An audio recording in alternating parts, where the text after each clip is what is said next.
pasal yang ke-11. Ibrani pasal yang ke-11 ayat 17 sampai 21. Ibrani 11 ayat 17 sampai 21. Saya bacakan ayat yang ganjil, kita ayat yang genap ya. Karena iman, maka Abraham tatkala ia dicobai mempersembahkan Ishak yang telah menerima janji itu, rela mempersembahkan anaknya yang tunggal. Walaupun kepadanya telah dikatakan keturunan yang berasal dari Ishaklah yang akan disebut keturunanmu. Karena dia berpikir bahwa Allah berkuasa membagikan orang-orang sekalipun dari antara orang mati, dan dari sana ia seakan-akan telah menerimanya kembali. Karena iman, maka Ishak sambil memandang jauh ke depan, memberikan berkatnya kepada Yakub dan Esau. Karena iman, maka Yakub ketika hampir waktunya akan mati, memberkati kedua anak Yusuf, lalu menyembah sambil bersandar pada kepala tongkatnya. Saudara yang dikasihi oleh Tuhan, Abraham adalah salah satu sosok bapa yang beriman, di mana dimulai sejarah bagaimana Allah memanggil dia di Kejadian pasal 12, dan ketika Abraham taat, dan disitulah kita mengerti iman Abraham berjalan dengan panggilan Tuhan. Ketika Abraham mempercayai apa yang Allah berikan kepadanya, dan Allah menggenapi, dan Allah menjadikan dia menjadi berkat bagi banyak bangsa. Saudara yang dikasihi oleh Tuhan, kita bisa melihat bagaimana di dalam pasal 11 ayat 17 ini, karena iman maka Abraham tatkala ia dicobai mempersembahkan Ishak. Ya. Kita tahu orang-orang yang dicobai itu adalah orang-orang yang memiliki iman. Ya. Di dalam Ibrani pasal 11 ayat 17 ya, dikatakan di situ, karena iman maka Abraham tatkala ia dicobai. Ya. Mengapa ia dicobai? Setiap kali di dalam cerita kebenaran Allah, yang paling menarik bagi kita ada 3 tokoh yang dicobai. Pertama itu Abraham, Ayub, dan Yesus. Ya, ini sangat orang yang memiliki iman yang super. Ya, dan kita tahu Abraham di dalam pencobaan ini, di dalam mempersembahkan Ishak. Mengapa? Ishak ini kan anak yang dijanjikan. Ishak ini kan lahir setelah tua. Kurang lebih pada saat itu umur Abraham 100 tahun. Ya. Dan ini sangat sulit ketika di dalam kelimpahan Abraham yang mempunyai materi berkat dan yang memiliki banyak budak, bahkan orang-orangnya, pasukannya. Tetapi Allah membidik bukan hartanya, bukan yang lain-lain, melainkan anaknya yang tunggal. Itulah si Ishak. Ya. Allah menyuruh Abraham untuk mempersembahkan Ishak. Saudara dikasih oleh Tuhan, ini salah satu yang sulit diterima. Mengapa sulit diterima? Bukankah Ishak adalah anak perjanjian yang dijanjikan sebagai penerima ahli waris? Bukankah Ishak dijanjikan sebagai pewaris iman? Tetapi mengapa Allah menginginkan Ishak yang harus dipersembahkan? Mengapa Ishak yang harus dikorbankan? Kadang-kadang memori kita ini terbatas. Tetapi disitulah Abraham diajak ya untuk mengingat bahwa Allah yang menjanjikannya. Pasti Allah juga Allah juga yang memeliharanya. Namun di sisi lain Allah juga mengizinkan ada pencobaan. Saudara dikasih oleh Tuhan, kita harus jujur mengakui segala sesuatu yang diberikan Allah kepada kita itu adalah miliknya Allah. Itu miliknya Allah.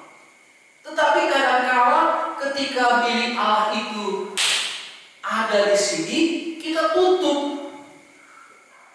Kita tutup rapat-rapat seolah-olah ini menjadi milik kita. Maka ketika Abraham sudah memiliki satu-satunya anak yang dijanjikan, sekalipun sulit diterima masuk akal awalnya, sehingga lahirlah Ishak itu sebagai anak yang dijanjikan, sebagai buah daripada Sarah. Dan Abraham seolah-olah tidak percaya, tetapi fakta berbicara Ishak lahir, sehingga nama Ishak itu artinya tertawa, ya, tertawa. Jadi Abraham dan Sarah mempunyai anak yang lahir namanya tertawa, ya. Ishak artinya tertawa. Saudara dikasih oleh Tuhan, yang menerima janji dipersembahkan. Sulit ya diterima secara akal. Tetapi iman dan ketaatan itu harus diuji. Harus diuji. Di dalam pengenalan akan Allah, ya, kita bisa mengerti bahwa ujian demi ujian, bahwa kita orang yang sudah diselamatkan, maka iman itu akan bertumbuh, berkembang, dan menjadi berkat. Tetapi berkat itu sendiri, ya, seringkali Tuhan mau ambil. Hati kita siap atau tidak?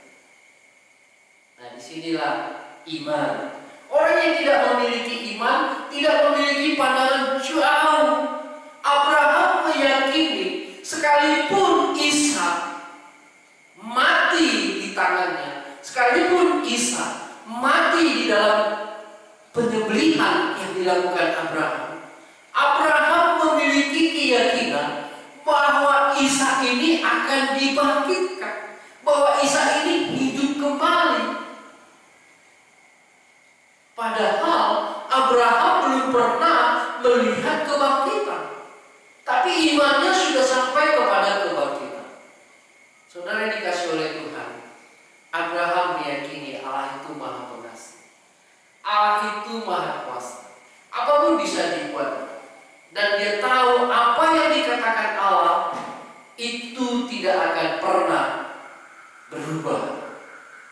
Allah yang menjanjikan Ishak, Allah juga yang menggenapi bahwa Ishak sebagai pewaris, bukan Eliezer. Kalau di dalam perjanjian lama kita bisa lihat Abraham di awalnya dikatakan Abraham, Tuhan, siapakah yang menjadi pewarisku? Eliezer tidak, anak kandungmu sendiri. Tapi di dalam perjalanan iman, Tuhan mau melihat hati Abraham, sehingga Abraham mempercayai apa yang Allah katakan, sehingga Abraham disebut bapa yang beriman. Kalau filsuf Kierkegaard mengatakan, ya, bahwa iman yang dilakukan Abraham ini adalah iman yang nekat. Kenapa nekat? Anak darahnya sendiri yang diharapkannya, tapi dia berani menyembelih. Tetapi di sisi lain, Abraham sudah memiliki pengenalan yang jelas. Berapa kali Abraham ditolong oleh Allah? Berapa kali Abraham diselamatkan oleh Allah? Berapa kali Abraham melihat apa yang dikatakan Allah semua digenapi? Dan inilah gambaran Allah sendiri mengorbankan anaknya yang tunggal. Dan ini yang membuktikan bahwa perjanjian lama adalah bayang-bayangan, di perjanjian baru adalah penggenapan. Inilah gambaran betapa kasihnya Abraham kepada Ishak. Dan dia pergi ke bukit dan dia katakan kepada bujangnya, tunggu di sini, kami akan sembahyang 2-3 hari. Setelah itu kami kembali. Ada kata kami kembali. Ini artinya dia meyakini. Dia meyakini apapun yang terjadi, Ishak itu akan pulang kembali dengan hidup. Tetapi dalam proses, ketika Ishak diikat, Ishak dibawa ke dalam perapian, Ishak mau disembelih, sepertinya hancur hati ini. Tapi itulah gambaran Allah, bahwa Allah tidak menyayangkan anaknya yang tunggal. Inilah gambaran Allah. Ketika Yesus di kayu salib, sebenarnya hati Allah itu keluh. Sebenarnya hati Allah itu hancur. Tetapi ada harapan di baliknya, supaya warisan iman, berkat yang tercurah ini sampai kepada banyak bangsa, sampai kepada banyak manusia. Dan kita di dalam Roma pasal 4 ayat 16 bisa kita lihat. Roma pasal 4 ayat 16 dikatakan di situ, ya,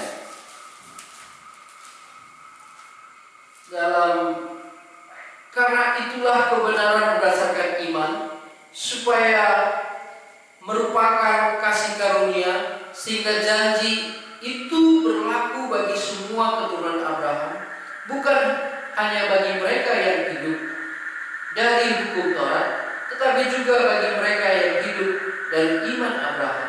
Sebab Abraham adalah bapa kita semua. Saudara yang dikasih oleh Tuhan, kebenaran Abraham berdasarkan iman. Dia berani mengambil pisau untuk menyembelih anaknya. Kalau saya melihatnya, ini luar biasa. Menyembelih anaknya sendiri oleh karena iman. Ini kebenaran Allah.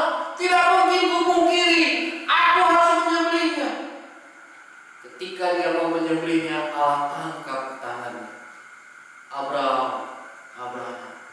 Saudara dikasih oleh Tuhan, kita tahu kebenaran berdasarkan iman, supaya merupakan kasih karunia, supaya semua orang bisa mengecap, supaya semua orang mendapatkan kebaikan, mendapatkan kebenaran oleh percayanya kepada Allah. Sebagaimana Abraham berkata, sebagaimana Abraham percaya yang dijanjikan Allah, ini juga berlaku bagi kita.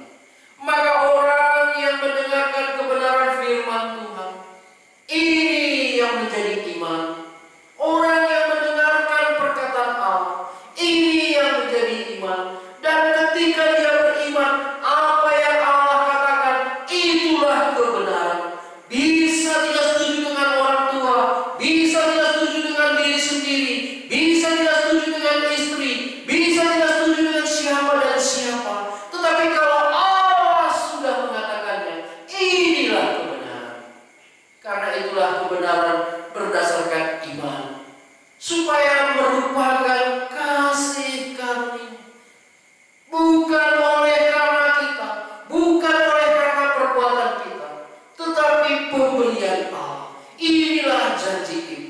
yang berlaku juga bagi Anda dan saya.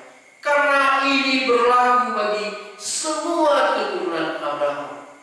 Bukan bagi mereka yang hidup di dalam hukum Taurat saja, tetapi bagi kita juga yang hidup dari iman Abraham. Karena Abraham adalah bapa kita semua. Saudara yang dikasihi oleh Tuhan, teladan Abraham diikuti oleh keturunannya. Bukankah Daud juga orang kaya, orang yang diberkati, orang yang beriman, orang yang sukses? Tidakkah jauh beda dengan Abraham? Iya. Tetapi kenapa orang bisa menyebut di dalam doanya, ya Allah, ya Tuhan, Allah Abraham, Allah Ishak dan Yakub? Karena kita tidak pernah mendengar, ya Tuhan, ya Allah, Allah Daud, Allah Salomo, dan Allah Yerobeam atau Allah Rehabeam. Abraham kaya dengan iman. Abraham kaya dengan firman Tuhan. Abraham kaya dengan pengalaman bersama dengan Tuhan, dan iman yang dikaruniakan kepadanya dijaganya baik-baik, karena ini adalah berkat yang tercurah. Inilah kekayaan yang melimpah yang didapatkan Abraham ketika Allah memanggil dia keluar dari sanak saudaranya, keluar dari kampung halamannya, keluar dari orang tuanya, mengikuti Tuhan kemana Tuhan mau bawa dia. Ini adalah kasih karunia, dan perjalanan Abraham adalah perjalanan Tuhan yang memimpin, Tuhan yang mengarahkan, Tuhan kompasnya, Tuhan yang ada di tengah-tengahnya. Saudara dikasih oleh Tuhan, acap kali kita melupakan bahwa kasih karunia yang diberikan Tuhan, iman yang diberikan Tuhan, dan Tuhan mau membawa kita berjalan bersama dengan Tuhan. Kita lupa bahwa Tuhan kompas hidup kita, Tuhan teladan kita, Tuhan pimpinan kita, Tuhan yang kita dengarkan, Tuhan yang kita ikuti. Saudara dikasih oleh Tuhan, teladan Abraham diikuti oleh keturunannya. Allah memulai sejarah dari keluarga Abraham. Sebelumnya Allah memulai sejarah dari pribadi-pribadi. Kita tahu yang namanya Henokh, kita tahu yang namanya Nuh. Ini pribadi-pribadi. Tetapi ketika Abraham muncul keturunan yang beriman, Abraham, Ishak, Yakub. Ini berkat yang tercurah, saudara. Apakah saudara sudah memiliki iman seperti iman Abraham? Berkat yang tercurah. Kemana Allah mau pimpin, Anda bersedia. Allah menjadi teladan, Allah yang didengarkan, Allah menjadi kebenaran, Allah menjadi sumber dan segala sumber yang sekarang sudah digenapi di dalam pribadi Yesus Kristus. Dalam Ibrani pasal pertama dikatakan di situ bahwa Tuhan yang kita dengarkan.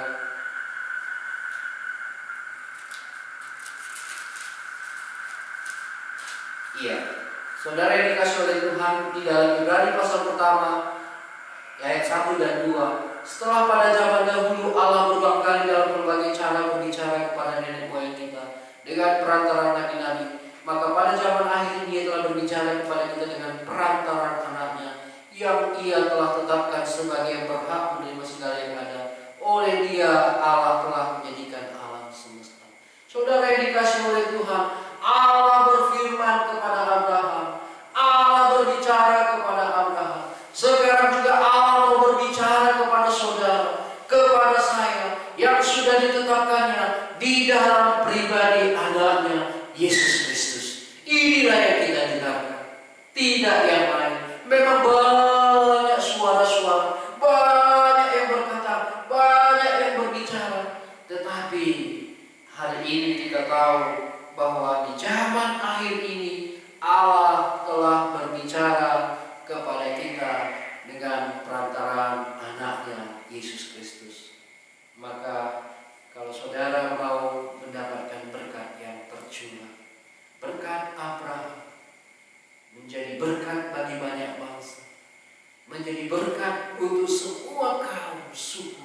agama yang meyakini Allah seperti Abraham meyakini Allah berbicara kepadanya. Inilah yang diinginkan Allah. Inilah yang dirindukan Allah, supaya berkat tercurah turun atas kita. Kita yang percaya kepada Yesus Kristus, kita disejajarkan dengan Abraham. Kita yang menerima Yesus Kristus, kita disejajarkan dengan Abraham. Abraham percaya ada kebangkitan karena Yesus menggenapi kebangkitan di perjanjian baru. Abraham percaya bahwa anak yang dicintai, anak yang dikasihi, ini dikorbankan. Sekalipun tidak jadi, tapi ini digenapi oleh Allah di dalam Yesus Kristus. Karena begitu besar kasihku kepadamu, kata Allah, kuberikan anakku yang tunggal, dan ini kuserahkan kepadamu sebagai jalan penghapus dosa, sebagai jalan kebenaran, sebagai jalan kehidupan, sebagai jalan ke rumah Bapa. Saudara dikasih oleh Tuhan, apakah saudara tertarik untuk mendapatkan berkat yang tercurah, menjadikan Allah segala-galanya? Abraham sudah melakukannya, dan kalau saudara juga mau, saudara bisa mendapatkannya ketika saudara percaya kepada Yesus Kristus yang mati dan bangkit, percaya kepada Yesus Kristus yang dikaruniakan kepada saudara untuk bebaskan saudara dari segala dosa. Mari kita bersatu di dalam doa. Kita berdoa. Kami bersyukur kepada Tuhan, Engkau sudah menaruhkan kepada kami berkat-Nya. Ada berkat yang tercurah bagi orang yang beriman, sebagaimana Abraham beriman kepada Allah. Allah menaruhkan berkat yang melimpah kepadanya, sekalipun Allah sendiri membersihkan, membereskan motivasi-motivasi, sehingga warisan iman sampai kepada anak cucu. Dan iman itu betul-betul diperjuangkan oleh Abraham karena dia menemukannya oleh karena kasih karunia. Kami bersyukur jika hal itu pun tercurah kepada kami. Dalam Kristus Yesus kami berdoa.